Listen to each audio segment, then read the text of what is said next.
Sorry gas, నేను video పెట్టలేదు. నా మేకలు వేగానే తొలిగిపోయాం. ఉదయం 8 అలా వచ్చి తొలిగిపోయాం. అంటే మేకపోతు తేనెటీగలో ఈగలు కూడా చనిపోయింది అన్నమాట. ఫుల్ డిప్రెషన్లో పోయాను అనమాట. ఇంత కష్టపడి అమ్మ ఏంటి అంటే ఒక జీవం చనిపోతే నేను అంతగా పట్టించుకోను. కాకపోతే ఈ సంవత్సరం దగ్గర 10 జీవాలు చనిపోయాయి. 1-2 నీరసం మీద చనిపోయాయి. ఇలాగే చనిపోయాయి చాలా జీవులు.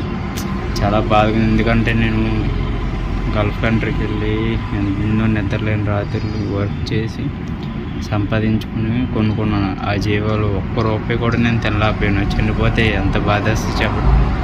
ఇప్పుడు 5 అవుతుంది. నిన్న చనిపోయింది. ఫుల్ డిప్రెషన్లో వెళ్ళిపోయి ఇంకా తిండి కూడా సరిగ్గా తిన ఉద్దేశం కదా. లేచి ఇప్పుడు పాక